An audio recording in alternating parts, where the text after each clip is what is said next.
The darkness of space stretched endlessly in all directions. Small points of light dotted the void like tiny diamonds scattered across black velvet. Among these stars, a large ship moved slowly through the emptiness. The USS Valiant cut through space with steady purpose, its hull reflecting the distant starlight. Captain Helen Brooks sat in her command chair on the bridge. Her fingers tapped lightly on the armrest as she watched the view screen. The stars ahead looked the same as they had for the past 3 weeks.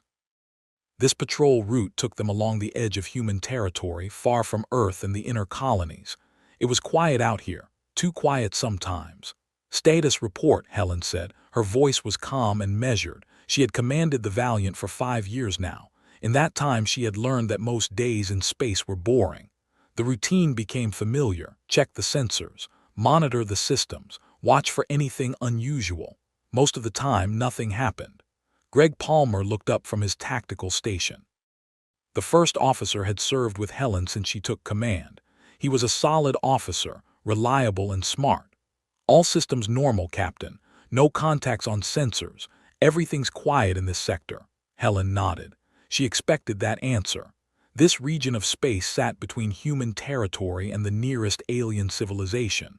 The Zothran Dominion controlled the systems on the far side of this empty zone. Intel reports said the Zothran were aggressive. They had conquered dozens of other species over the past few centuries, but so far, humans and Zothran had never directly encountered each other. Both sides seemed content to keep it that way. Down in engineering, Corinne White checked her readouts for the 3rd time that hour. The chief engineer took pride in keeping the Valiant running smoothly. Every system showed green across her displays. The fusion reactors hummed along at standard output. Life support functioned perfectly. The weapon system stayed in standby mode, ready but not active. Corinne smiled to herself. The crew didn't know the truth about their ship. Only a handful of people aboard understood what the Valiant really was. To most of the 800 crew members, this seemed like an ordinary heavy cruiser. They saw standard fusion reactors, conventional weapons, and normal shield generators. The official specs matched what you would find on any military vessel in the fleet. But Corinne knew better. She had helped install the real systems hidden beneath all that conventional equipment. The Valiant was anything but ordinary. A soft chime interrupted her thoughts. Corinne glanced at her console and frowned. One of the deep sensors had picked up something. She tapped a few commands, bringing up more detail. There, at the edge of sensor range, multiple contacts emerging from hyperspace. Corinne opened a channel to the bridge.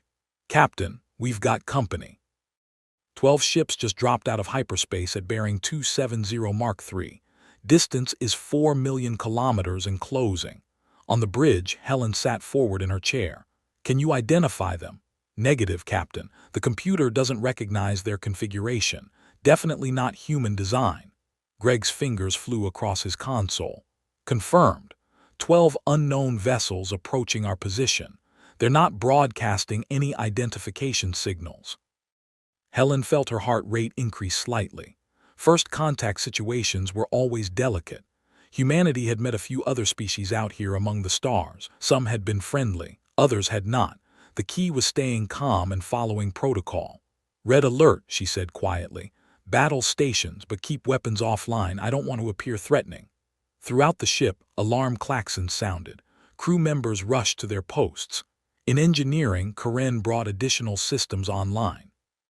The ship's sensors increased their range and sensitivity. Shield generators powered up to standby mode. The Valiant was ready for trouble but not looking for a fight. On the bridge of the lead Zothran warship, Commander Vex studied the viewscreen with interest.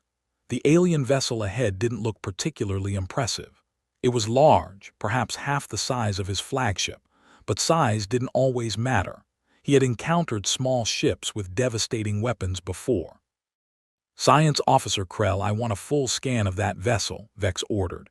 His voice carried the rough quality common to his species. The Zothran were warriors by nature. Their civilization had spread through conquest and force. They respected strength and despised weakness. Krell hunched over his instruments. His clawed hands moved quickly across the controls. "Initiating deep scan now, Commander. This will take a few moments to penetrate their hull and analyze their systems." Vex nodded. standard procedure when encountering an unknown species. The scan would tell them everything they needed to know. How much power did the ship generate? What kind of weapons did it carry? How strong were its shields? All of this information would help Vex decide how to proceed. If the aliens were weak, the Zothran would demand their surrender. If they seemed strong, perhaps negotiations would be more appropriate. He watched as the scan data began flowing across Krell's displays. The initial readings showed exactly what he expected: fusion reactors providing power, conventional missile weapons, basic energy shields, nothing remarkable, nothing threatening. The vessel appears to be using primitive technology, Commander, Krell reported. Their power output is minimal. Weapon systems are outdated by several generations compared to our own. I detect no significant threat. Vex felt a small measure of satisfaction. Another weak species to add to the Dominion's collection. Conquest would be swift and easy. His superiors back at high command would be pleased. But then something changed on Krell's instruments. The science officer made a small sound of confusion. His hands moved faster across the controls. The readings had shifted. Something was wrong. Commander, I'm detecting additional energy signatures. They were hidden beneath the surface readings. The scan is penetrating deeper into the ship's structure and finding systems we didn't detect initially. Vex leaned forward. Explain. The fusion reactors we detected are real, but they're not the ship's primary power source. I'm reading something else deeper in the hull. The energy output is increasing rapidly. Commander, the numbers don't make sense. This much power shouldn't be possible from a ship that size. Warning indicators began flashing on Krell's console. His equipment was struggling to process the incoming data. The scan had gone deeper than expected, penetrating layers of the alien ship that appeared designed to hide what lay beneath. Commander, the scan has reached their core systems. I'm detecting antimatter reactions. No, that's not right. These readings suggest quantum compression, and there's more. Multiple power sources distributed throughout the vessel, each one outputting energy equivalent to our entire fleet combined. The bridge fell silent. Every officer turned to stare at Krell's station. That couldn't be right. No ship could generate that much power. The science officer must have made a mistake. His equipment had malfunctioned, but Krell shook his head. His expression showed genuine fear now. Commander, the readings are accurate. I've run 3 separate confirmations. That ship generates more power than anything in our databases. And their weapons. I'm detecting systems I can't even identify. Energy signatures that defy our understanding of physics. Their shields operate on principles we've never encountered. Vex felt a cold sensation spreading through his chest. He had commanded warships for 20 years. He had faced countless enemies across dozens of worlds, but he had never seen his science officer look frightened before. Show me, Vex demanded. Krell transferred the data to the main view screen. Complex readings filled the display. Energy curves spiked off the scale. Weapon configurations showed power outputs measured in units the Zothran normally reserved for describing stars.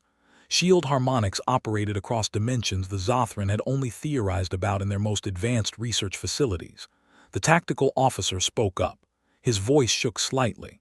Commander, if these readings are accurate, that single ship could destroy our entire fleet, all 12 vessels at the same time, with power to spare. Vex stared at the screen. His mind raced through possibilities. This had to be an error, or perhaps the aliens had created false readings to frighten them. But even as he thought it, he knew that wasn't true. The Zothran sensor technology was the best in known space. If Krell said the readings were real, they were real. Who are these creatures? Vex asked quietly. Krell checked his database. The ship's transponder identifies them as human, from a world called Earth. I have no records of this species in our intelligence files. They've never been encountered by the Dominion before. That's impossible. A species with this technology would be known throughout the galaxy. Perhaps they wish to remain unknown, Commander. Perhaps they've been hiding their capabilities. The implication struck Vex like a physical blow. A species this advanced, hiding in the darkness, watching, waiting. What did they want? Why had they concealed their true nature? And most important, what would they do now that the Zothran had discovered their secret? Aboard the Valiant, alarms sounded in multiple locations. Helen watched as Greg Palmer's expression changed from curious to concerned to alarmed in the space of a few seconds. "Captain, we're being scanned. Deep penetration scan. It's going through our hull plating and analyzing our internal systems." Helen cursed under her breath. The one thing they had tried to avoid had just happened. For decades, humanity had maintained a careful deception. They had built ships that looked weak on the outside while hiding incredible power within. The goal was simple. If other species thought humans were primitive, they would leave them alone. Earth could develop in peace, building its strength without interference. But now that strategy had failed. The aliens had seen through the disguise. They knew the truth. "How deep did the scan penetrate?" Helen asked. Karen's voice came through the comm system. "All the way to the core systems, Captain. They saw everything. Antimatter reactors, the quantum compression chambers, the probability weapons, all of it." Helen took a deep breath. Years of planning had just collapsed in a matter of seconds. Earth Command had feared this day would come eventually. Every officer on the Valiant had trained for this scenario, but training was different from reality. Communications open a channel to the alien fleet, all frequencies. The communications officer worked his controls.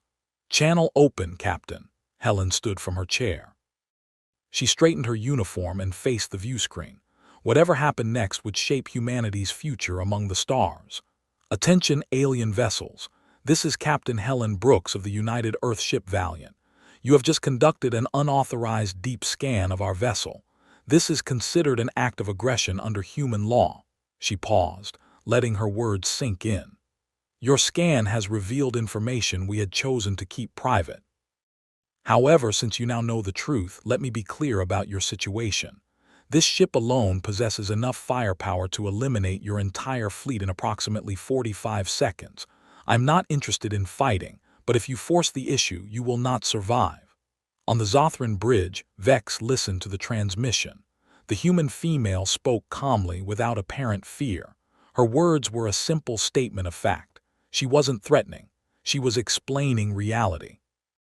Vex had been in combat long enough to recognize a warrior when he encountered one. This captain wasn't bluffing. She meant every word. "Commander, we should withdraw," his tactical officer suggested quietly. "Our mission parameters didn't anticipate encountering a superior force.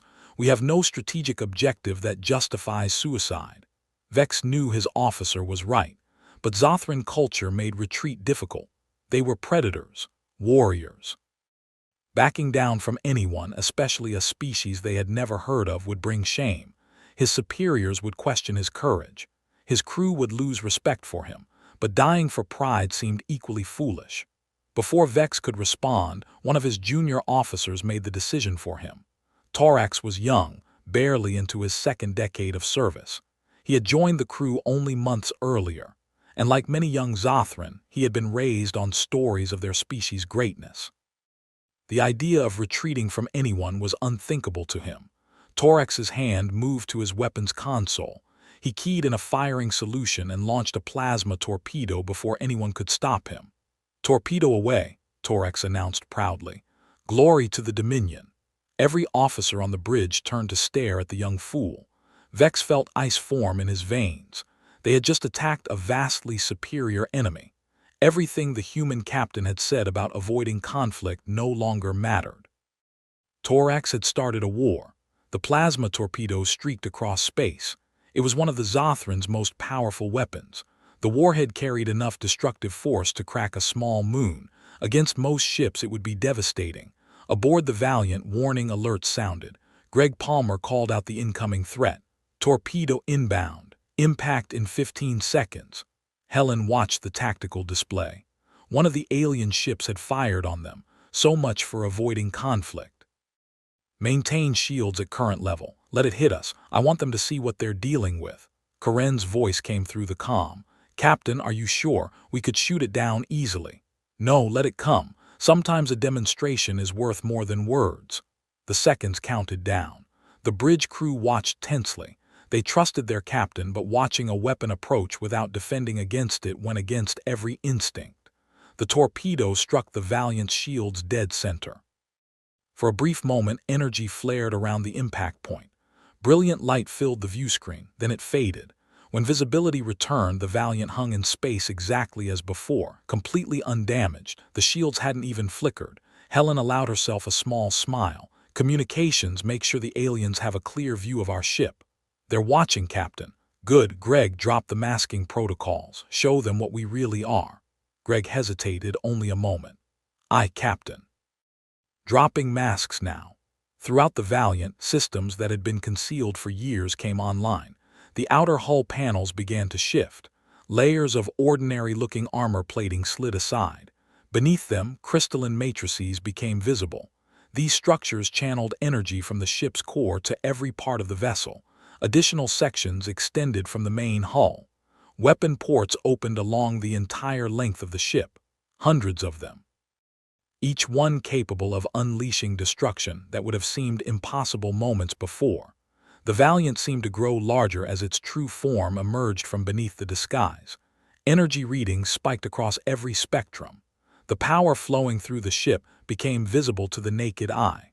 Blue and white light traced patterns across the hull.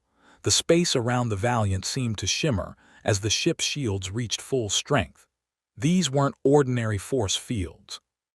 They bent reality itself, creating layers of protection that existed partially in other dimensions. The temperature in the surrounding space dropped measurably. The Valiant was drawing in ambient radiation, converting it to useful energy. Stars in the distance seemed to dim slightly as the ship pulled power from their light. Commander Vex watched the transformation in stunned silence. His instruments had told him the truth about the human ship, but seeing it with his own eyes was different. The vessel before him wasn't just powerful, it was beautiful in a terrible way, like watching a predator prepare to strike. "What have we done?" Vex whispered. Krell couldn't tear his eyes away from his sensors. "Commander, the energy output has increased by a factor of 100. No, 200, it's still climbing. Their weapons are charging. Multiple targeting locks are forming on our fleet." The tactical officer's voice cracked.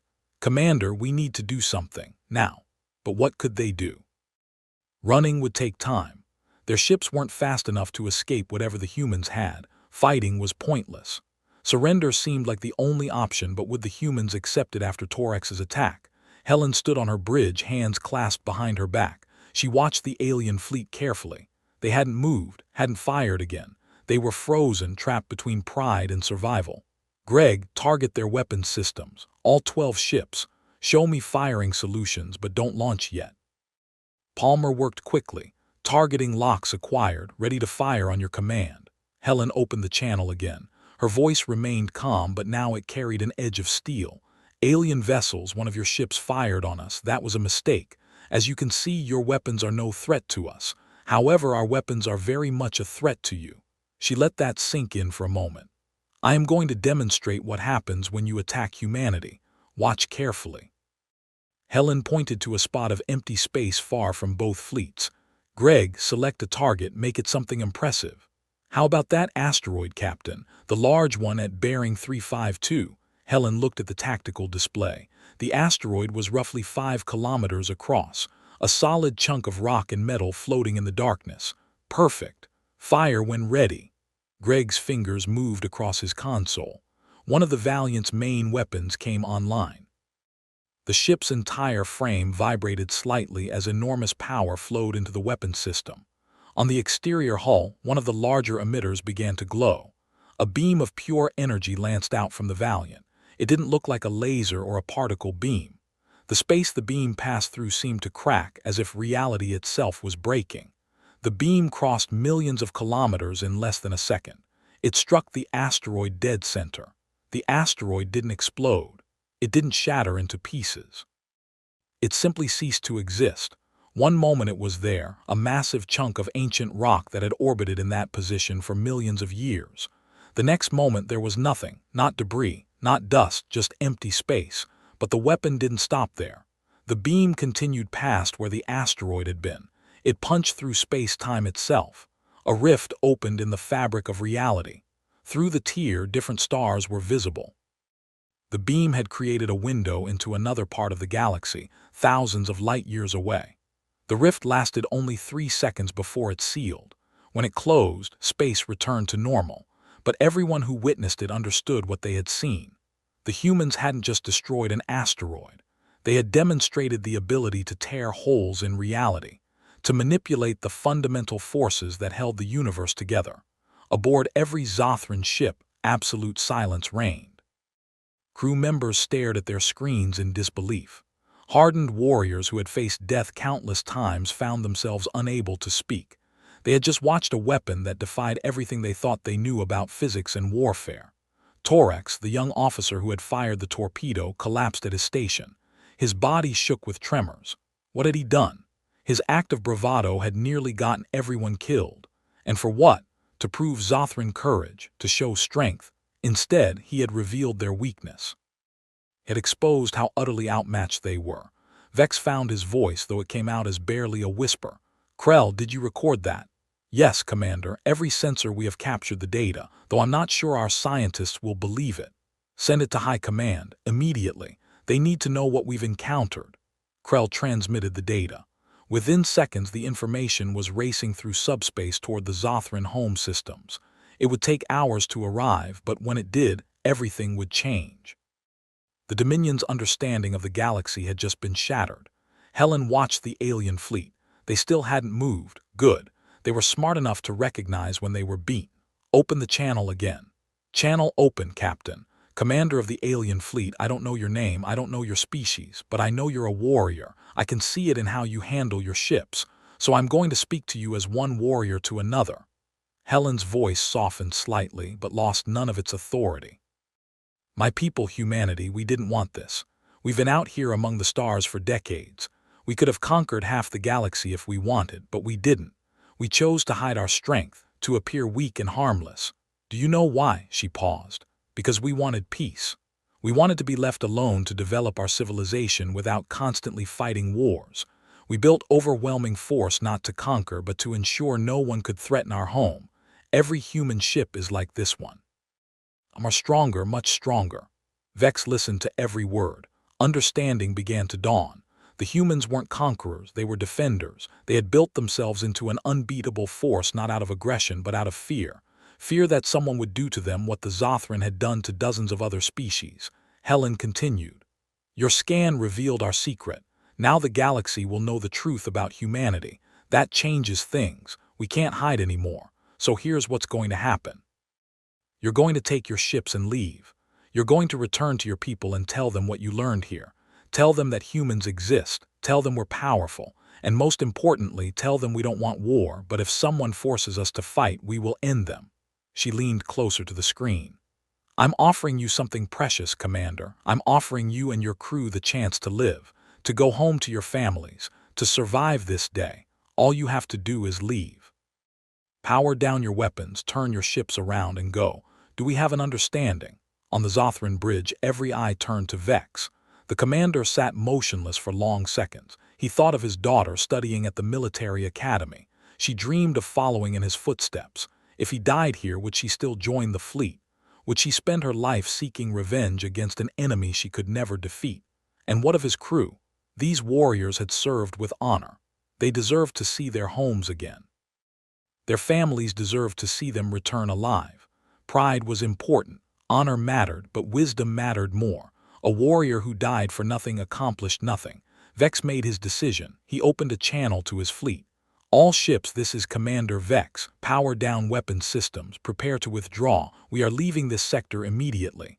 Protests erupted from several of his officers, but Vex silenced them with a gesture. "We came here to explore and assess. We have done both. We learned that humanity exists and that they are far beyond our capability to challenge. That intelligence is worth more than all our lives. High Command needs this information. We will deliver it. Anyone who disagrees can note their objection in the official log, but we are leaving. Now." One by one, the Zothran warships powered down their weapons. They began to turn, preparing to enter hyperspace and retreat to their own territory. It was the most difficult order Vex had ever given. But as he watched his ships begin to withdraw, he felt a strange sense of relief. They would live, they would return home, and they would carry knowledge that might prevent a catastrophic war. Helen watched the alien ships retreat on her view screen. She felt the tension draining from her shoulders. The crisis had passed. No one had died, Both sides walked away from this encounter. That was the best possible outcome. "Stand down from red alert," she ordered. "Maintain shields and sensors at elevated levels until they're out of range, but no hostile actions." Greg looked at her with a mixture of admiration and relief. "That was well handled, Captain." "We'll see," Helen replied. "We just changed the galaxy. The secret's out. Every species out here is going to hear about this within days. Some will want to be our friends. Others will see us as a threat. Either way, humanity's isolation is over." Karen's voice came through the comm. "Captain, I'm already detecting increased communications traffic in this sector. Word is spreading fast." "Expected. Compile everything that happened here. Full logs, sensor data, communications records. Earth Command is going to want a complete report." "Already on it, Captain." Helen sat back in her chair. She felt exhausted suddenly. The adrenaline was wearing off. "Greg, you have the bridge. I'll be in my ready room. I need to write a message to Earth. They're going to want to hear this from me directly." As Helen left the bridge, she thought about what she would tell Earth Command. A single scan had changed everything. The masquerade was over. Humanity could no longer pretend to be weak. They would have to navigate a galaxy full of species that now knew the truth. Some would fear them. Others would respect them. Many would want to test them to see if the rumors were real. In her ready room, Helen sat at her desk and began composing her report. She chose her words carefully. This message would be studied and analyzed by historians for generations. The day humanity revealed itself to the galaxy. The moment when everything changed. And it had all started with a simple scan. An act of routine intelligence gathering that exposed a secret decades in the making. Helen almost laughed at the irony. Humanity had prepared for every possible first contact scenario, except the one where someone accidentally discovered the truth. As she wrote, Helen wondered about the alien commander. He had made the right choice. Walking away from a fight you couldn't win was wisdom, not cowardice. She hoped his people would see it that way. She hoped they would take the warning seriously and spread it to others. Peace through strength. That had always been humanity's strategy. Now the galaxy would see if it worked. Far across the galaxy, in the heart of the Zothran Dominion, Admiral Zarn sat in his command center when the transmission arrived. The building stood at the center of the capital city, a massive structure of dark metal that reflected the harsh light of their red sun. Inside his office, screens covered every wall. Each one showed different parts of the Dominion's vast military network. Zarn was old by Zothran standards. He had served in the fleet for 40 years. He had commanded ships in 20 major campaigns. He had watched the Dominion grow from a regional power to one that controlled hundreds of star systems. Nothing surprised him anymore, or so he thought. The priority alert flashed on his main screen, data from Commander Vex, marked urgent. Zarn opened the file and began reading. His expression, normally stern and controlled, shifted to confusion, then disbelief, then something approaching fear. He read the report 3 times. Each time he hoped he had misunderstood. Each time the words remained the same: a human vessel, technology beyond Dominion capabilities. Weapons that could tear holes in space-time itself. A single ship that could destroy an entire fleet. Zarn opened the attached sensor data. The computer translated the raw readings into visual formats. Energy output graphs spiked off the scale. Weapon power measurements exceeded anything in the Dominion's arsenal by orders of magnitude. Shield configurations operated on principles Zothran science hadn't even theorized yet. This couldn't be real. It had to be a malfunction. Or a trick. Perhaps the humans had created false sensor readings to frighten Vex, but as Zarn examined the data more closely, he realized it was authentic.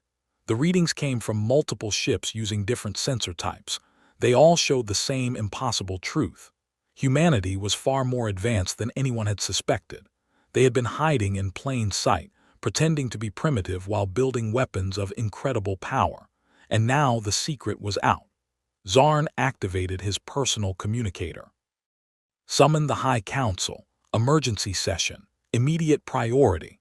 Within an hour, the council chambers filled with the Dominion's most important leaders. Military commanders sat alongside political leaders and scientific advisors.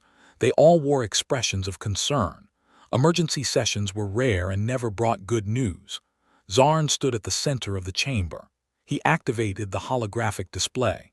The image of the Valiant appeared above them, rotating slowly. It showed the human ship in its true configuration, weapons extended and power systems visible. "Members of the High Council," Zarn began. 12 hours ago, Commander Vex and his expedition fleet encountered an unknown species calling themselves humans. What I'm about to show you will change everything we thought we knew about the galaxy. He played the recorded footage.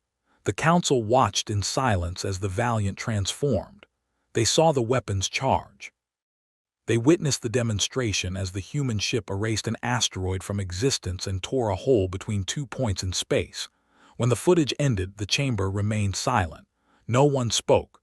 No one moved. They were all processing what they had seen. Finally, one of the senior military commanders found his voice. "This must be an isolated case. One experimental ship. Perhaps they put all their resources into building a single impressive vessel to intimidate us." Zarn shook his head. "That's what I hoped as well, but look at what the human captain said." He replayed Helen's words. She stated clearly that all human ships have similar capabilities. Some are even stronger. Our intelligence division has been analyzing this claim. If the humans were bluffing, they wouldn't make such a specific statement. It could be easily disproven. Another council member spoke up. "How is this possible? We've never heard of these humans before. Where did they come from?" "Our archives contain minimal information about them. They appeared in this region of space approximately 40 years ago. They established a few colonies but kept to themselves. All reports suggested they were using conventional technology. Nothing remarkable, nothing threatening. So they've been deceiving us for decades." "Deceiving everyone," Zarn corrected. "We've checked with our intelligence contacts in other civilizations. No one knew the truth about humanity. They've been hiding their capabilities from the entire galaxy." A scientific advisor leaned forward. "Why? What's their purpose? If they have this kind of power, why not use it?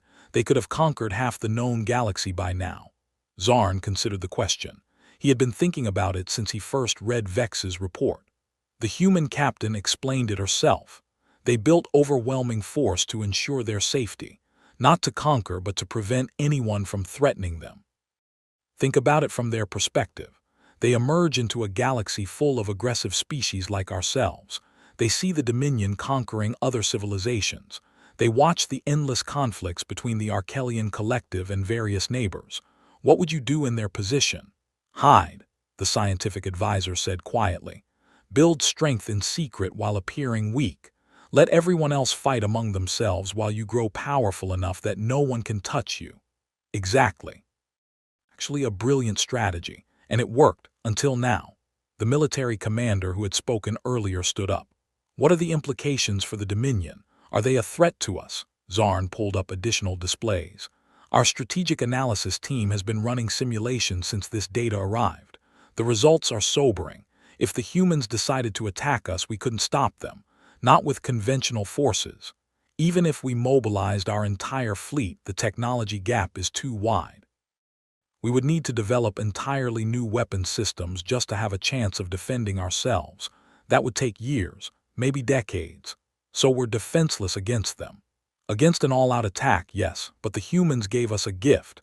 They revealed their power while simultaneously offering peace. The captain could have destroyed Vex's entire fleet. She had justification. One of our ships fired on them, but she chose restraint. She gave them a warning and let them leave. That tells us something important about human intentions." A political leader spoke from across the chamber. "It tells us they're not conquerors, but it also tells us they're willing to use force if threatened. We need to be very careful how we proceed." "Agreed," Zarn said. "I'm recommending immediate changes to Dominion policy regarding human space. All ships should avoid their territory unless specifically invited. No aggressive actions. No provocations. We treat them as equals or perhaps even superiors until we better understand their society. You want us to show weakness to an unknown species. I want us to show wisdom. There's a difference between weakness and recognizing superior strength. The Dominion has survived for centuries because we know when to fight and when to negotiate. This is clearly a time for negotiation."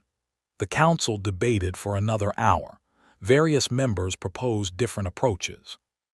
Some wanted to try stealing human technology. Others suggested forming alliances with other species to balance human power. A few argued for accelerated military development to close the technology gap. In the end, Zarn's recommendation won approval. The Dominion would adopt a non-aggressive stance toward humanity. They would attempt to establish diplomatic contact. They would share what they learned with allied species as a warning. And they would begin a long-term research program to understand the science behind human technology. As the council session ended, Zarn remained behind, staring at the holographic image of the Valiant. Something about the situation troubled him, not the human power itself. That was concerning but manageable. No, something else bothered him. If humans had been hiding for decades, they must have had a plan for when their secret was eventually discovered. This couldn't have caught them by surprise. They would have anticipated this moment and prepared for it, which meant the encounter with Vex might have been just the opening move in a much larger strategy. What was humanity really planning? What came next? Back aboard the Valiant, Helen finished her report to Earth Command and sent it through the secure FTL communications network. It would reach Earth in a few hours. Then the real work would begin. Diplomats would need to engage with dozens of alien species. The military would need to adjust their deployments now that their true capabilities were known. Scientists would probably be excited to finally share some of their discoveries with the wider galaxy. Helen walked back to the bridge. The ship had returned to its disguised configuration, but everyone knew it didn't matter anymore. The secret was out. They were flying the same patrol route, but everything had changed. Greg Palmer stood from the command chair as Helen entered. "Captain on the bridge." "As you were." "Status? We're tracking the Zothran fleet. They've maintained their withdrawal course. No indication they plan to return. Long-range sensors are picking up increased communications traffic throughout this sector. Multiple alien species are chatting back and forth. We're definitely the topic of conversation." Helen nodded. She had expected that. "What about our own communications?" "We've received preliminary acknowledgement from Earth Command. They're analyzing your report. Fleet Command is preparing new orders for all ships in the border regions. We should receive updated instructions within 12 hours. Good. Maintain alert status, but don't do anything that could be interpreted as aggressive. We've made our point. Now we see how the galaxy responds." Helen sat in her command chair and pulled up the tactical display. It showed their position along with known locations of various alien species. Red markers indicated the Zothran Dominion. Blue showed the Arkelian Collective. Green represented several smaller civilizations. And now, whether they wanted it or not, humanity would take its place among them. She thought about the young Zothran officer who had fired that torpedo. Thorax, she had heard someone call him on their open channel. She wondered what would happen to him. In human military, firing without orders would result in serious consequences. But the young officer might have actually done everyone a favor. His impulsive action had forced the confrontation. It brought everything into the open. No more hiding, no more deception, just honest interaction between species who now understood each other's capabilities. Karen's voice interrupted her thoughts. "Captain, I'm detecting multiple ships entering the sector, not Zothran, different configurations. They're broadcasting identification signals. Looks like representatives from at least 6 different species. Are they approaching our position?" "Negative. They're maintaining distance but clearly observing us. I think they want to see the human ship everyone's talking about." Helen almost smiled. Word had spread fast. Aliens were coming to look at them like tourists visiting a zoo. "Let them watch. Keep shields up and sensors active, but no aggressive actions. If any of them try to communicate, route it to my station." Over the next several hours, more ships arrived. Some kept their distance. Others approached cautiously, clearly curious but nervous. Helen responded to a few communication attempts with brief, polite messages. She confirmed that humans existed and were open to peaceful contact. She provided coordinates for Earth's diplomatic channels, and she gently but firmly warned that humanity valued its privacy and would respond to any threats with overwhelming force. By the time Helen's shift ended, 17 alien vessels from 9 different species had passed through the sector. None had been hostile. Most seemed simply curious or cautious. A few had transmitted requests for formal diplomatic discussions. As Helen prepared to leave the bridge for some rest, Greg stopped her. "Captain, what do you think happens next? I mean long term. How does this change things for humanity?" Helen considered the question carefully. "Honestly, I don't know. We've been preparing for this day since we first left Earth. We built our strength in secret, hoping we'd never need to reveal it. Now we have. Maybe it works out. Maybe we become respected members of the galactic community. Maybe we even help bring some stability to all these species who spend so much time fighting each other. Or, or they see us as a threat, they band together against us. We end up in exactly the conflict we were trying to avoid. It depends on what we do next and how the galaxy reacts." "No pressure then," Greg said with a slight smile. "No pressure," Helen agreed. "Get some rest, Greg. Tomorrow we'll probably get our new orders. Things are going to get interesting." As Helen walked to her quarters, she passed crew members in the corridors. They looked at her with expressions mixing pride and concern. Everyone aboard understood what had happened. They had revealed humanity's secret. They had changed the galaxy. Now they would have to live with the consequences. In her quarters, Helen sat on her bed and pulled up a photo on her personal display. Her family. Her husband and 2 children back on Earth. They were the reason she did this job, to keep them safe. To ensure humanity had a future among the stars. She had succeeded in that mission today.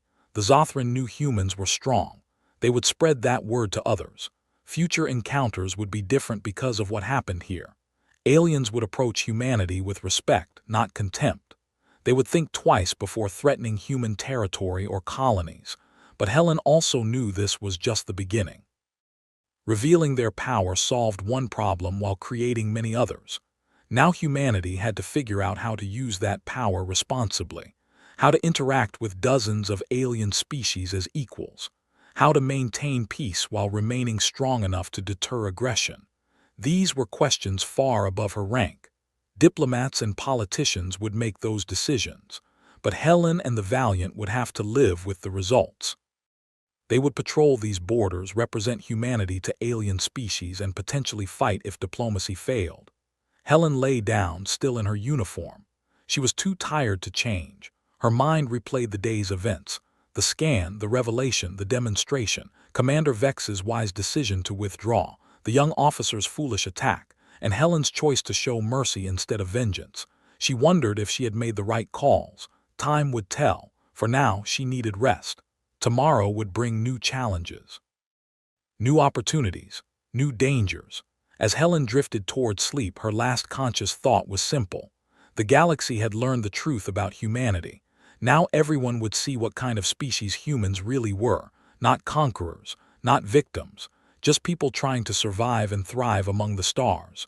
People with the strength to defend themselves and the wisdom to choose peace when possible. The moment aliens scanned the human warship, chaos had broken out. But from that chaos, perhaps something better could emerge. A new understanding, a different kind of relationship between species, maybe even real peace instead of the fragile tensions that had defined the galaxy for so long. Helen closed her eyes and let sleep take her. The universe would still be there tomorrow, and the Valiant would be ready for whatever came next. 3 days had passed since the encounter. The USS Valiant continued its patrol route, but nothing felt the same. Ships from various alien species passed through the sector regularly now. Some came to observe. Others brought diplomatic messages. A few simply wanted to confirm that the stories they had heard were true. Helen stood in her ready room, reviewing the latest communications from Earth Command. The orders were clear but complex. Humanity was stepping out of the shadows. Every ship in the fleet had received authorization to drop their masking protocols when appropriate. The era of hiding was over. But with that change came new responsibilities. Earth Command wanted detailed reports on every alien contact. They needed information about how different species were reacting to the revelation. Intelligence analysts were building profiles of potential allies and possible threats. The diplomatic corps was working overtime to establish formal channels with dozens of civilizations. A chime at her door interrupted Helen's reading. "Come in." Greg Palmer entered, carrying a data pad. His expression was troubled. Captain, we've received a communication from the Arkelian Collective. They're requesting a face-to-face meeting. Their ambassador wants to come aboard the Valiant. Helen set down her tablet. The Arkelian Collective was one of the larger powers in this region of space. They had been in a cold war with the Zothran Dominion for over 2 centuries. Intelligence reports suggested they were calculating and cautious, but not overtly aggressive. What's their stated purpose for the meeting? They want to discuss mutual interests, possible cooperation. The message was polite but firm. They're sending a small diplomatic vessel. It will arrive in 6 hours. What do you think? Helen asked. She valued Greg's opinion. He had good instincts about people, whether human or alien. Greg considered the question. I think they see an opportunity. The Zothran are their biggest rival. Now they've learned that humans can easily defeat Zothran forces. They probably want to explore an alliance. Use our strength to balance against Zothran power. That's what I think too, which means we need to be careful. We don't want to get pulled into their conflicts. Do we refuse the meeting? Helen shook her head. No, we accept. But we make it clear from the start that humanity isn't looking for military alliances. We're open to trade, cultural exchange, peaceful cooperation, but we're not mercenaries for hire. Understood. I'll send the reply and prepare to receive their delegation. 6 hours later, the Arkelian diplomatic vessel arrived. It was small and elegant, designed more for comfort than combat. The ship took up position near the Valiant and requested permission to dock. Helen watched from the bridge as the Arkelian shuttle approached. She had changed into her formal uniform, the one with all the decorations and insignia. First impressions mattered in diplomacy. She wanted the Arkelians to see a professional, confident representative of humanity. The docking procedure went smoothly. Helen made her way to the docking bay with an honor guard of 6 Marines. They stood at attention as the airlock opened and the Arkelian delegation emerged. The Arkelians were tall and slender with pale blue skin and large eyes. They moved with graceful precision. The leader of the delegation wore robes of deep purple marked with silver symbols. He approached Helen and performed a formal bow. Captain Brooks, I am Ambassador Talon of the Arkelian Collective. Thank you for receiving us. His voice was smooth and cultured. He spoke flawless English, probably using a translation device. Helen returned the bow. Welcome aboard the Valiant, Ambassador Talon. I hope your journey was comfortable. Very much so. Your ship is impressive even from the outside, though I suspect the exterior barely hints at its true capabilities. Helen smiled slightly. Perhaps we could discuss that in more comfortable surroundings. I've prepared a conference room for our meeting. She led the delegation through the corridors. Helen noticed how the Arkelians studied everything they passed. They were gathering intelligence, trying to learn whatever they could about human technology and capabilities. She had expected that. The conference room was simple but professional. A long table with comfortable chairs. Displays on the walls showing neutral images of Earth and various human colonies. Nothing classified. Nothing that revealed operational details. Once everyone was seated, Ambassador Talon got straight to business. Captain Brooks, let me be direct. The entire galaxy is talking about your encounter with the Zothran fleet. We have reviewed the sensor data that was leaked, the demonstration of your weapons capabilities, the revelation of your true technology level. It has created quite a stir. I imagine it has. The Arkelian Collective has maintained a difficult balance with the Zothran Dominion for many years. They are aggressive expansionists. We are more cautious and defensive. The balance has kept us from open war, but it has also prevented real peace. Your emergence changes that balance significantly. Helen leaned forward. Ambassador, let me be equally direct. I understand what you're hoping for. You want to know if humanity will ally with the Arkelian Collective against the Zothran. The answer is no. Talon's expression didn't change, but Helen sensed disappointment. May I ask why? The Zothran are conquerors. They have subjugated dozens of species. Surely humanity sees the threat they represent. We see the threat clearly, but we also see that getting involved in your conflict serves no purpose for humanity. We're not interested in conquest. We're not interested in choosing sides in wars that don't concern us. We revealed our strength to prevent others from attacking us, not to become the galaxy's police force. Then what are you interested in, Captain? Peace, trade, cultural exchange. We want to develop relationships with all species who approach us peacefully. That includes both the Arkelian Collective and the Zothran Dominion. We're willing to be friends with everyone, but we won't be enemies with anyone unless they force the issue. Talon was quiet for a moment. A noble position, but perhaps naive. The galaxy is not a peaceful place. Eventually, you will be forced to choose sides. Perhaps, but that day isn't today. And when it comes, if it comes, humanity will make its own choices based on our own interests, not because we were recruited into someone else's conflict. The ambassador studied Helen carefully. She met his gaze without flinching. She meant every word she had said. Earth Command had been clear in their instructions. Humanity would remain neutral in existing conflicts. They would build their own relationships and alliances based on mutual benefit, not military necessity. I see, Talon said finally.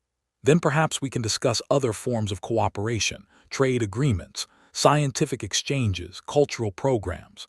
Now you're speaking my language, Helen said with a genuine smile. Those are exactly the kinds of relationships humanity wants to build. They spent the next 2 hours discussing possibilities. The Arkelians had resources humanity needed, rare minerals found in their territory, biological compounds useful for medicine, cultural artifacts and knowledge accumulated over thousands of years. In return, humanity could offer technology transfers in carefully selected areas, not weapons, not military systems, but improvements in agriculture, medicine, and industrial processes. By the time the meeting ended, both sides had agreed to recommend formal trade negotiations between their governments. It wasn't the military alliance Talon had hoped for, but it was a foundation for peaceful cooperation. As Helen escorted the Arkelian delegation back to their shuttle, Talon paused at the airlock. Captain Brooks, one more question if I may. Your species has been hiding its capabilities for decades. Why reveal them now? You could have continued the deception. Helen considered how much to tell him. One of my crew made a calculation recently. He figured out that keeping the secret was becoming more difficult and more risky. As humanity expanded, we would encounter more species. Someone would eventually discover the truth through accident or deliberate investigation. Better to control the revelation ourselves than have it exposed at the worst possible moment. Wise, Talon acknowledged, though it does make one wonder what other secrets humanity might be keeping. Every civilization has secrets, Ambassador. The key is knowing which ones to keep and which ones to share. After the Arkelians departed, Helen returned to the bridge. Greg was reviewing sensor logs from the meeting. Well, how did it go? About as expected. They wanted a military alliance. We declined politely, but we opened the door for trade and cultural exchange. Earth Command should be pleased.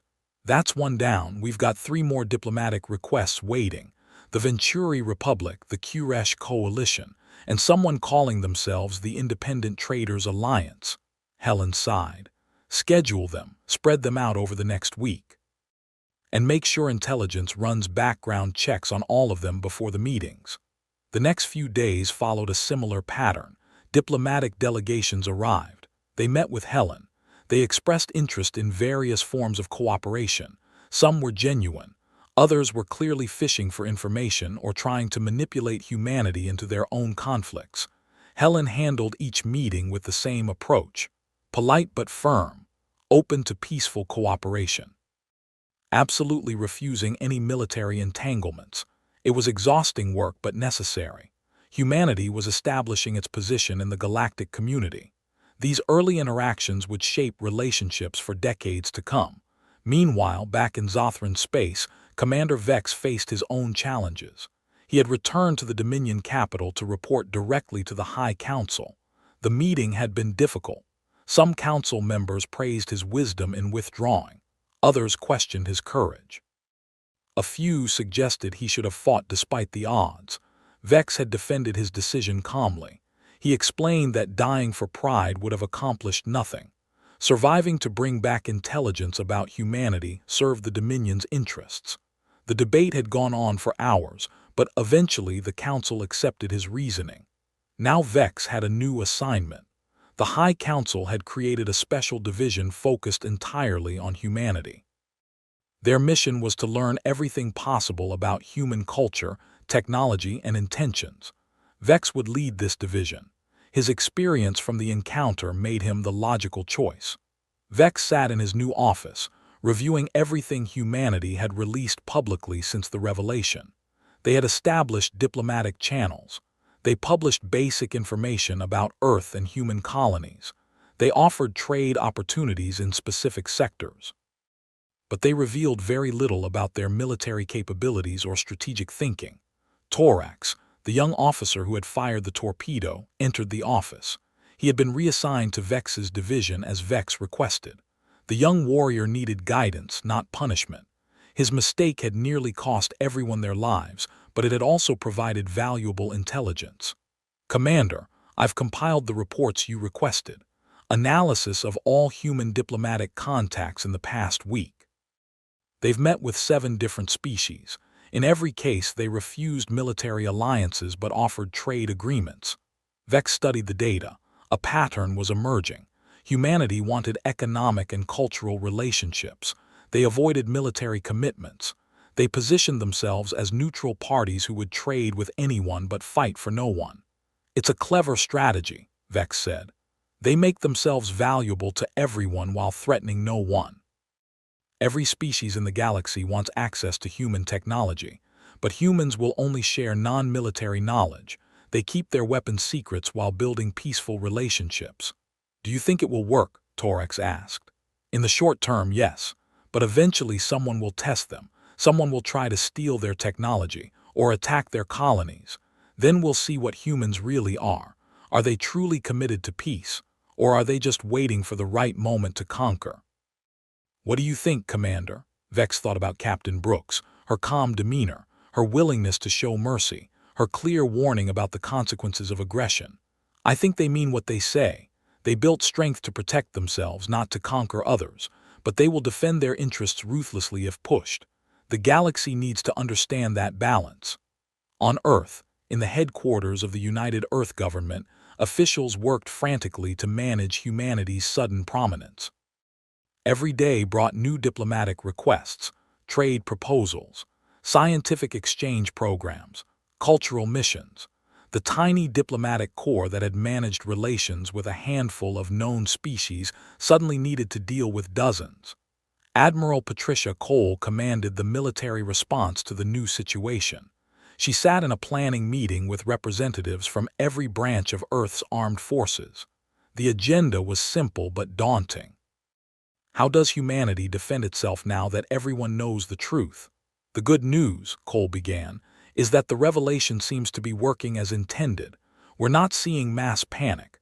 No one's organizing military coalitions against us. Most species are responding with caution and interest rather than fear and aggression." "The bad news?" asked General Martinez, head of ground forces. "The bad news is that we've painted a target on ourselves. Every intelligence agency in the galaxy is trying to learn our secrets. Every military is trying to assess our weaknesses. And eventually, someone will try to test us." "So what's our posture?" Martinez asked. Cole pulled up a star map. "We maintain strong defensive positions around all human territory. We increase patrols in border regions. We station our most powerful ships at strategic locations. We make it very clear that while we're open to peaceful contact, we're ready for anything else." "What about technology sharing? We've promised to share non-military advances with species who establish trade agreements. We proceed carefully. We share improvements in agriculture, medicine, and industry, things that help people without making potential enemies stronger. We absolutely do not share anything related to weapons, shields, or propulsion systems." The meeting continued for several hours. They discussed contingency plans for various scenarios. What if the Zothran tried another approach? What if the Arkelians pushed harder for an alliance? What if some unknown species decided to test human defenses? For every possibility, they developed responses. Back aboard the Valiant, Helen received orders to extend her patrol. Earth Command wanted a strong presence in this region. The ship that had started the revelation would continue to show the flag, to demonstrate human capabilities, to remind everyone of what happened when someone made the mistake of attacking humanity. Helen didn't mind. She preferred being out here among the stars to dealing with politicians and bureaucrats back on Earth. The crew had settled into their new reality. They no longer pretended to be weak. They flew with their full capabilities visible. Other ships gave them wide berth. The reputation of the Valiant had spread across the sector. One quiet evening, Helen stood in the observation deck. The room was empty except for her. She liked coming here to think. The view was spectacular, stars in every direction, the infinite majesty of space. Corinne White found her there. The chief engineer carried 2 cups of coffee. She handed one to Helen. "Thought you might want this." "Thanks." Helen took the cup gratefully. "Couldn't sleep. Too much on my mind. I keep thinking about what we started, how one moment changed everything." Helen nodded. "I think about that too. Sometimes I wonder if we handled it right, if there was a better way. You did what needed to be done. The secret was coming out eventually. Better that it happened in a controlled situation with a smart captain making the decisions than in some chaotic battle where we had to use full force." "Maybe, but now we're living with the consequences. Every species in the galaxy knows about us. They're all trying to figure out what to do with this information. Some see opportunities, others see threats. Eventually, someone's going to make a move that forces us to respond." Corinne sipped her coffee. "When that happens, we'll be ready. That's what the Valiant is for. That's what all our ships are for. We built this strength for a reason. I just hope the reason stays valid, that we use this power wisely. We will, because we have people like you making the decisions, people who think about consequences, who choose restraint when possible and force only when necessary." Helen smiled. "That's optimistic of you. I'm an engineer. I solve problems. Right now the problem is that the galaxy doesn't know what to make of humanity, so we show them, one interaction at a time, one peaceful trade agreement, one diplomatic success. Eventually they'll understand we're not conquerors, we're just people who want to live in peace." They stood in comfortable silence, watching the stars. Helen felt some of her tension ease. Corinne was right. Humanity was handling this transition as well as could be expected. They were building relationships, establishing themselves as reliable partners, demonstrating strength without aggression. The next morning brought new challenges. A distress signal came from a civilian transport. The ship belonged to the Venturi Republic, one of the species that had established friendly relations with humanity. Pirates were attacking them. Their defensive systems had failed. They were requesting assistance from any nearby vessel. Helen made the decision immediately. Navigation, plot an intercept course. Maximum speed.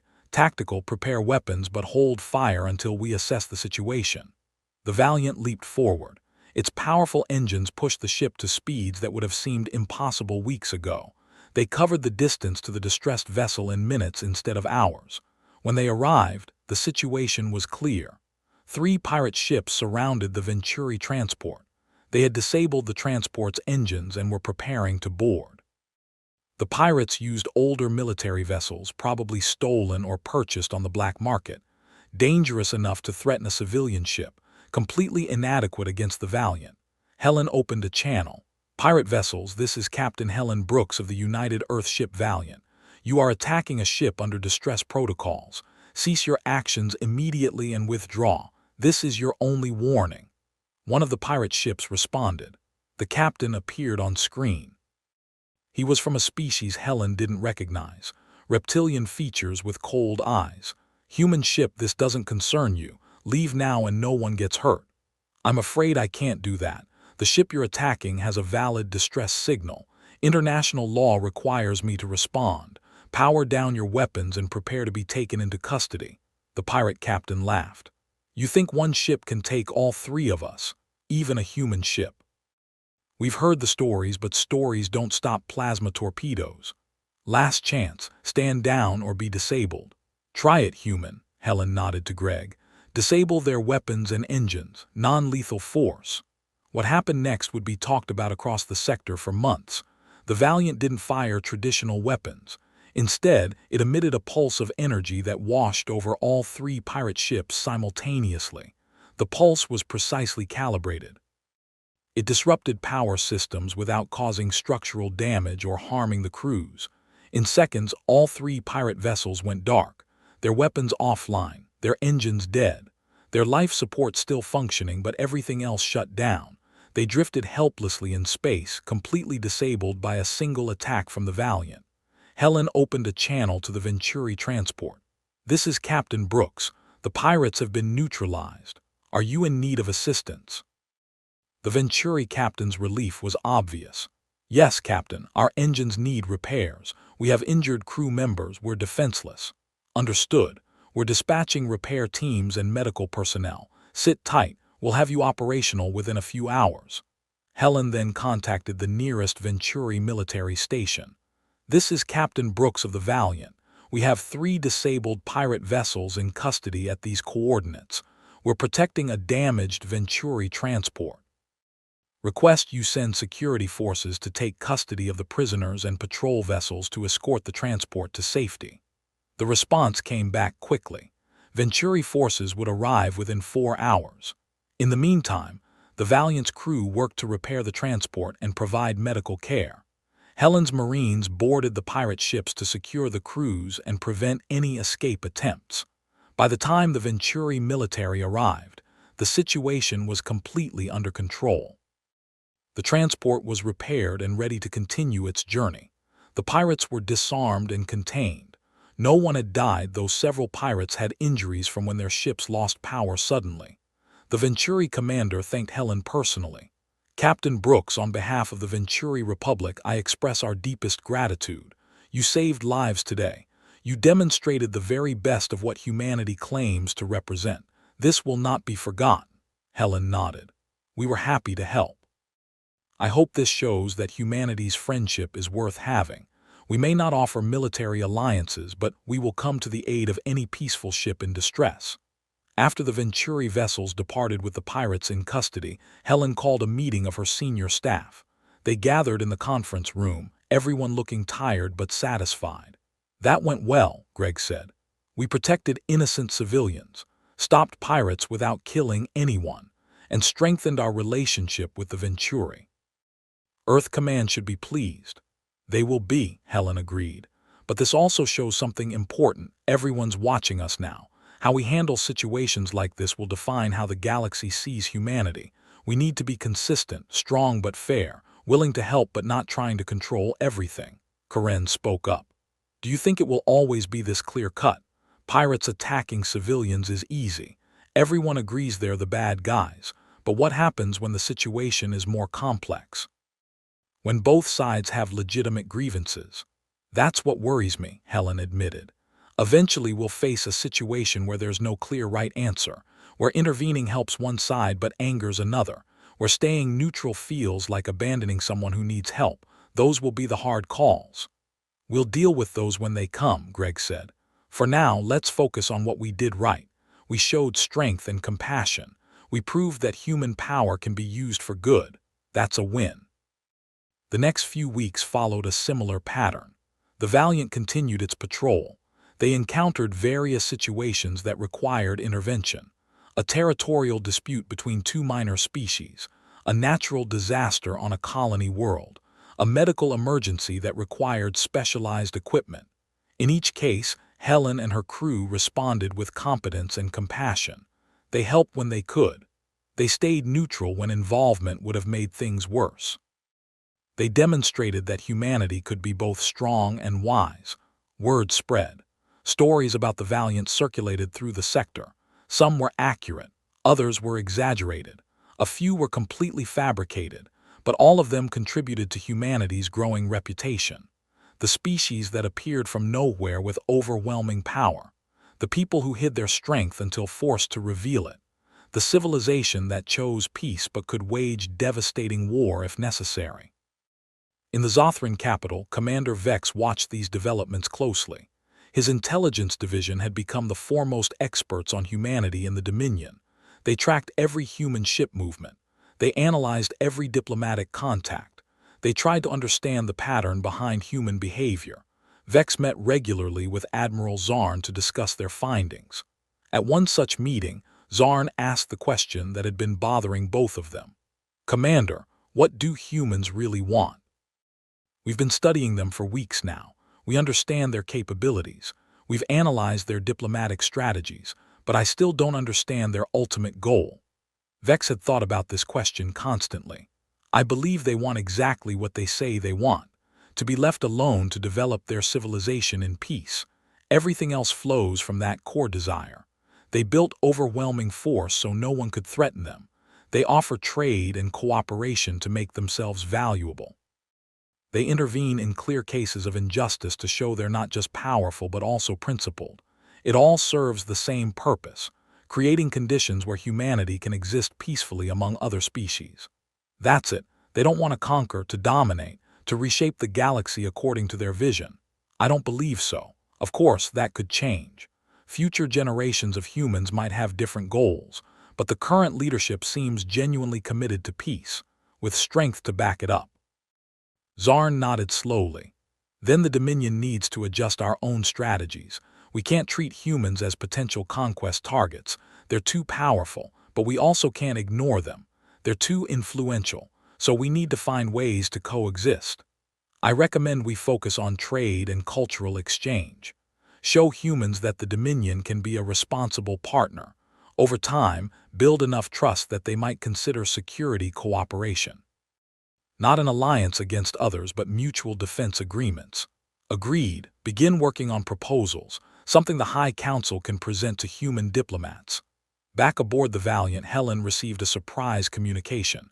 It came from Earth Command marked priority. She opened it in her ready room, expecting new orders or a mission update. Instead, she found something completely different. Admiral Cole appeared on her screen. Captain Brooks, I wanted to personally inform you of a decision made at the highest levels of government. Your actions over the past month have been exemplary. You revealed humanity's capabilities under difficult circumstances. You've handled countless diplomatic situations with skill. You've demonstrated what human values look like in action. Because of this, you're being promoted to Commodore and given command of a battle group. Helen was speechless for a moment. A battle group command was a huge responsibility. Multiple ships, larger operational area, more authority, more pressure. Thank you, Admiral, I'm honored. You've earned it, Commodore Brooks. Your new battle group will consist of 5 ships including the Valiant. Your mission is to continue what you've started, patrol the border regions, engage in diplomacy, respond to situations that require human presence. You'll have more resources and more flexibility in how you operate. Understood. When does this take effect? 2 weeks. That gives you time to prepare and for the other ships to reach your position. Congratulations, Commodore. Earth is proud of what you've accomplished. After the communication ended, Helen sat quietly. Her life was about to change again. More responsibility, more crew members depending on her decisions, more situations where she would need to balance human interests against the complex politics of the galaxy. But she was ready. The encounter with the Zothran had taught her important lessons. Sometimes strength had to be revealed. Sometimes mercy was more powerful than violence. Sometimes the hardest choice was the right one. She thought about the future. Humanity was still new to the galactic stage. There would be mistakes, conflicts, difficult decisions, but they would face these challenges with strength tempered by wisdom, with power guided by principles, with the goal of peace but the ability to wage war if necessary. Helen stood and looked out her window at the stars. Somewhere out there, other species were making their own decisions about humanity. Some would become friends, others would remain neutral, a few might become enemies. The galaxy was watching, waiting to see what humanity would do with its revealed power. The moment aliens scanned the human warship, chaos had broken out. But from that chaos, new possibilities emerged. Relationships formed. Understanding grew. The galaxy became a little less hostile and a little more cooperative. Not perfect, not peaceful everywhere, but better than before. And Helen would continue to play her part in shaping that future. One decision at a time. One encounter at a time. One demonstration of human character at a time. The revelation was just the beginning. Now came the harder work of proving that humanity deserved respect not just because of their power, but because of how they chose to use it. The following weeks brought steady growth for humanity's presence in the sector. Helen's promotion became official, and 4 more ships joined the Valiant to form Battle Group 7. Each vessel was powerful in its own right. Together, They represented humanity's commitment to maintaining peace while remaining prepared for any threat. The USS Phoenix served as the battle group's heavy weapons platform. Its captain, Nathan Cooper, had 20 years of experience in space combat. He ran his ship with precision and discipline. The Phoenix specialized in long-range engagements and could eliminate targets from halfway across a star system. The USS Horizon was the group's scout and intelligence vessel. Captain Linda Price commanded a crew of specialists who could gather information from electronic signals, sensor readings, and visual observation. The Horizon could move faster than any other ship in the fleet, making it perfect for reconnaissance missions. The USS Guardian served as the group's defensive anchor. Captain Marcus Webb had built his reputation on protecting others. His ship carried advanced shield generators and point defense systems. When other vessels needed protection, the Guardian provided it without fail. Finally, the USS Endeavour functioned as the group's support ship. Captain Sarah Mitchell oversaw engineering support, medical facilities, and supply operations. When any ship in the group needed repairs or resupply, the Endeavour made it happen. Helen held her first meeting with all the captains via secure communication. Their faces appeared on screens in the Valiant's conference room. She looked at each of them, seeing competence and determination in their expressions. Thank you all for joining Battle Group 7. Our mission is straightforward but challenging. We patrol the border regions of human space. We engage with alien species in peaceful contexts. We respond to threats when they emerge, and we demonstrate through our actions what humanity stands for. Nathan Cooper spoke first. Commodore, what are the rules of engagement? When can we use force? Self-defense is always authorized. Defense of human ships or installations is authorized. Defense of Allied vessels under attack is authorized with my approval. But I want to be clear on something. We're not looking for fights. We're here to prevent them. Our strength is most useful when we don't have to use it. Linda Price asked the next question. What about intelligence gathering? Are we authorized to conduct surveillance on alien species? Passive surveillance only. We monitor communications and sensor readings that are openly broadcast. We do not hack into alien systems. We do not plant spy devices. We do not conduct covert operations. Transparency is important to our mission. Marcus Webb nodded approvingly. What if we encounter situations where the right course of action isn't clear, where both sides of a conflict have legitimate points? Then we stay neutral unless human interests are directly involved. We can offer to mediate. We can provide humanitarian assistance, but we don't take sides in other species' conflicts unless absolutely necessary. Sarah Mitchell had a practical question. What about our operational schedule? How long do we stay on patrol before rotating back to Earth? 6-month deployments. After that, we'll rotate back for maintenance and crew rest. The battle group will remain on station with replacement ships filling in temporarily. I want everyone at their best. That means proper rest and recovery time. They discussed logistics for another hour, communication protocols, emergency procedures, coordination tactics. By the end of the meeting, everyone understood their role in the battle group. They formed a team now, 5 ships working together toward common goals.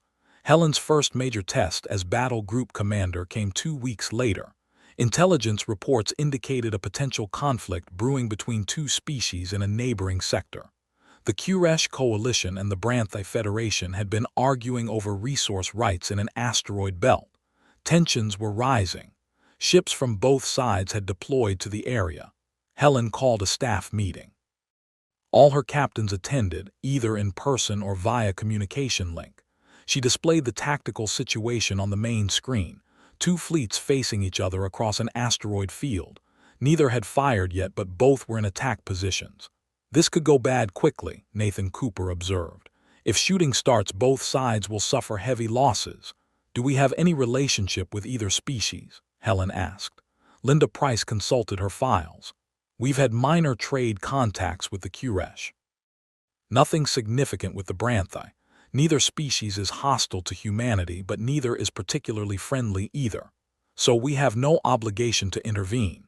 No formal obligation, Marcus Webb said. But if we can prevent a war, shouldn't we try? Helen considered carefully. This was exactly the kind of situation she had worried about. Getting involved risked making enemies, but standing by while thousands died seemed wrong too. Can the Endeavor handle casualties from both sides if fighting breaks out? We can handle some, not all. If both fleets really go at each other, the casualties will overwhelm any medical facility in the sector. Then we try to prevent it, but carefully. Linda, I want full intelligence on both species, their capabilities, their leadership, their cultural approaches to conflict. Nathan, plot intercept courses for the entire battle group. We'll position ourselves between the two fleets. Marcus, if anyone fires on us, I want shields up and ready, but no return fire without my direct order. The battle group moved into position over the next 6 hours. They approached the contested area carefully, making no aggressive moves. When they arrived, Helen broadcast on all channels. Attention Qresh Coalition and Branthe Federation forces. This is Commodore Helen Brooks of the United Earth Forces.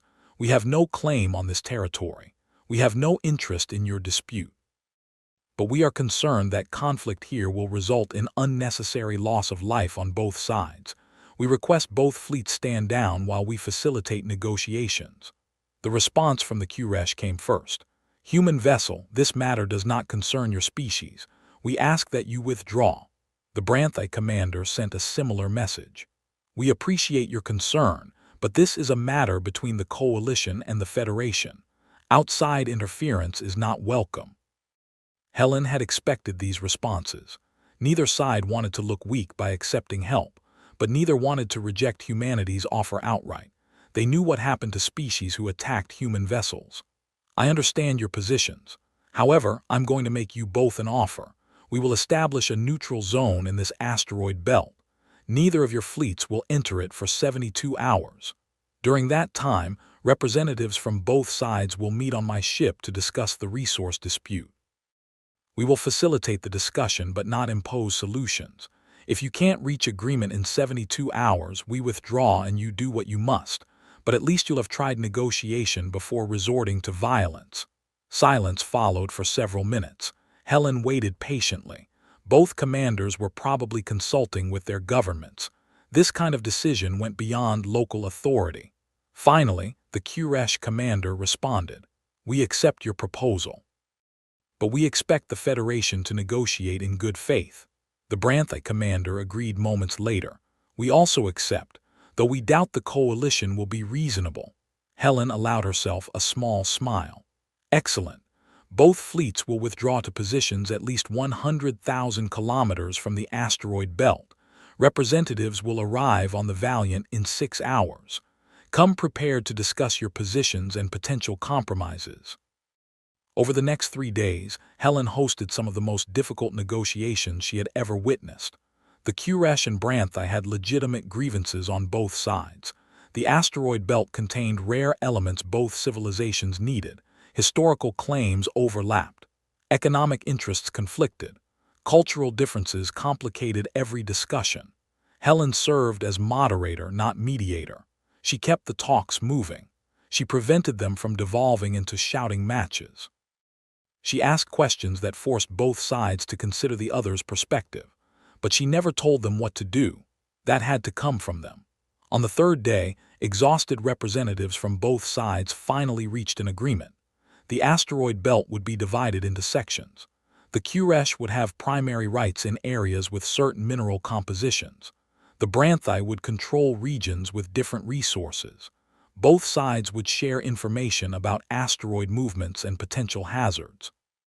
A joint monitoring station would ensure compliance. It wasn't perfect. Neither side got everything they wanted, but it prevented a war. Thousands of lives saved because both sides chose to talk instead of fight. After the signing ceremony, the Qresh commander approached Helen privately. Commodore Brooks, I want to thank you, not just for hosting these negotiations, but for the way you handled them. You didn't try to impose human solutions on non-human problems. You trusted us to find our own answer. That's the only way it works. You and the Branthe have to live with whatever agreement you make. If I had forced a solution, you would resent it. This way, you own the outcome. Still, without your intervention, we would have fought. Many would have died. You prevented that. Helen nodded. That's what we're trying to do out here. not control the galaxy, just help prevent unnecessary conflicts, be a voice for peaceful solutions. After both fleets departed, Helen gathered her captains again. They reviewed the mission, analyzing what went right and what could have been handled better. Sarah Mitchell pointed out that having better translation protocols would have helped. Linda Price suggested doing more background research on cultural differences before similar situations. Nathan Cooper recommended positioning the battle group more strategically to deter any aggressive moves during negotiations. Helen took notes on everything. Every mission taught lessons. Every situation revealed areas for improvement. Battle Group 7 was becoming more effective with each operation. Word of the successful negotiation spread quickly. Other species took notice. The humans weren't just powerful. They were also diplomatic. They could facilitate peace without demanding anything in return. This made humanity even more valuable as a neutral party in galactic affairs. Diplomatic requests increased. Several species asked humanity to mediate their disputes. Others requested human observers at peace talks. A few wanted human forces to patrol contested regions to deter aggression. Helen had to decline most requests. Battle Group 7 couldn't be everywhere. They had to prioritize situations where their presence could make the most difference. This meant choosing which conflicts to address and which to leave for others to resolve. It was frustrating. Helen wanted to help everyone. But spreading the battle group too thin would make them ineffective. Better to focus on situations where they could actually make a difference. 3 months into her command, Helen received an urgent message from Earth. Admiral Cole appeared on her screen looking troubled. "Commodore Brooks, we have a situation. One of our science vessels, the USS Discovery, has gone missing. They were conducting research in an unexplored system. Their last transmission indicated they found something interesting." Then communications went silent. "We haven't heard from them in 48 hours. Helen felt her stomach tight. A missing ship meant crew members in danger, possibly dead. "Do we have their last known position?" "Yes, I'm sending you the coordinates now. The Discovery had a crew of 80, scientists mostly with a small security detachment. The ship was lightly armed, designed for research, not combat." "Understood. Battle Group 7 will investigate immediately." "Be careful, Commodore. We don't know what happened to them. Could be a natural phenomenon, could be hostile action, could be a mechanical failure. Proceed with caution." Helen immediately ordered the battle group to the Discovery's last known position. They traveled at maximum speed, pushing their engines harder than usual. Every hour that passed reduced the chances of finding survivors. The system the Discovery had been exploring was remote. No known intelligent life. No previous visits by human ships. Just a yellow star with 7 planets, several asteroid belts, and the usual collection of comets and debris. When Battle Group 7 arrived, Linda Price began scanning immediately. The horizon sensors were the most sensitive in the group. If there were any traces of the Discovery, Linda would find them. "Contact," Linda reported after 10 minutes. "I'm detecting wreckage in orbit around the 4th planet. Definitely human origin. Also reading life pod signatures." At least 6 pods deployed. Relief flooded through Helen. Life pods meant survivors. "All ships, rescue stations. Find those life pods and recover them. Linda, keep scanning. I want to know what happened to the Discovery." Over the next hour, the battle group recovered 12 life pods containing 43 survivors. The ship's captain, Daniel Foster, was among them. Medical teams treated the survivors for injuries and exposure. Most were in reasonable condition considering their ordeal. Helen met with Captain Foster in the Valiant's medical bay. He looked exhausted and shaken. "What happened, Daniel?" "We found ruins, Commodore, ancient structures on the 4th planet, clearly artificial, millions of years old. We sent a team down to investigate. That's when they appeared." "Who appeared?" "Machines. Autonomous defense systems left behind by whoever built those ruins. They must have been dormant for ages. Our presence triggered them. They attacked without warning. Destroyed the Discovery before we could escape. We barely got the life pods away." Helen felt a chill. Ancient alien technology still operating after millions of years, still defending its creator's ruins. "Did you lose anyone?" Foster's expression darkened. 37 crew members, including the entire landing party. They were on the surface when the machines activated. I saw them on sensors. Then they were gone. I'm sorry, Daniel. We'll recover what we can of their remains. Careful down there, Commodore. Those machines are still active, still dangerous. Helen considered the situation carefully. They needed to understand what happened, to determine if this ancient technology posed a threat to other human ships, but she wouldn't risk her crews unnecessarily. Nathan, I want the Phoenix and Guardian to establish a defensive perimeter around the fourth planet. If anything comes up from the surface, I want to know about it immediately. Linda, scan that planet thoroughly.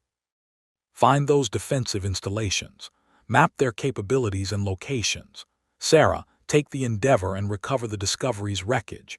Salvage what you can, especially the sensor logs and communication records. Over the next 2 days, they learned more about the ancient ruins and their guardians. The planet had once been home to an advanced civilization. They had disappeared millions of years ago, but their automated defenses remained functional. The machines detected intrusions and eliminated them. Efficiently, ruthlessly, without warning or mercy.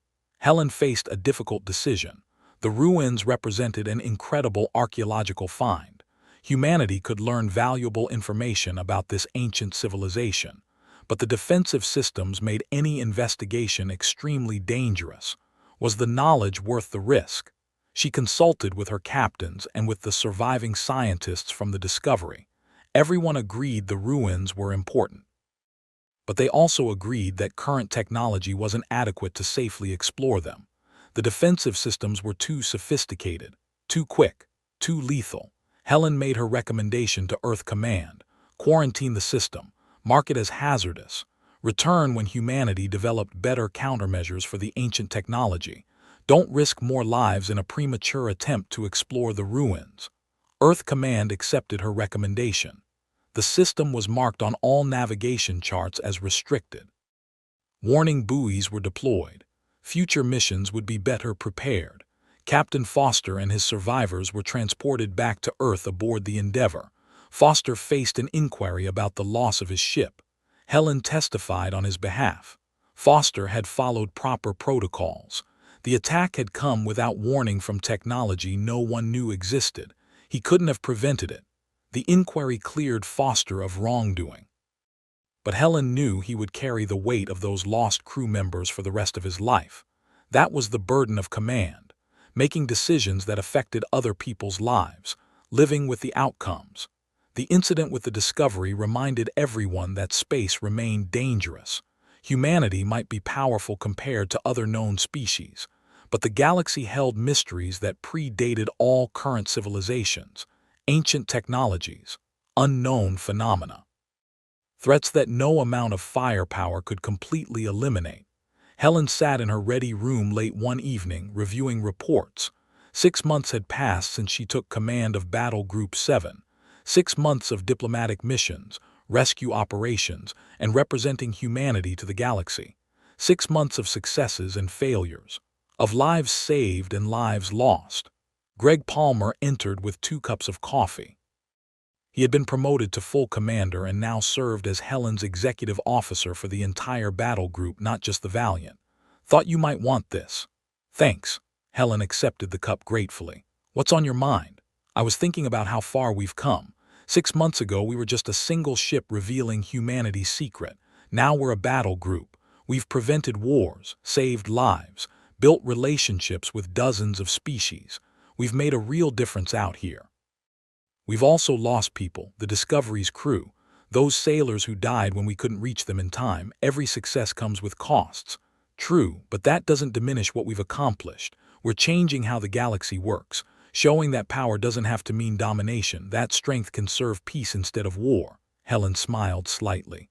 When did you become a philosopher? I always was, you just never asked. They sat quietly for a moment. Outside the window, stars filled the darkness. Somewhere among those points of light, other battles were being fought, other decisions were being made. Other species were choosing their paths forward, but here, in this small corner of the galaxy, humanity was making its voice heard, not through conquest or threat, but through example, through action, through demonstrating that another way was possible. Helen raised her coffee cup. To the future, whatever it brings. Greg raised his cup in return. To the future, may we be ready for it. As they drank, Helen felt a sense of purpose. The chaos that followed humanity's revelation had settled into something more stable, not perfect, not without challenges, but better than many had feared and full of possibilities few had imagined. The moment aliens scanned the human warship had changed everything. The chaos that followed had been intense, but from that chaos emerged opportunities, relationships, understanding.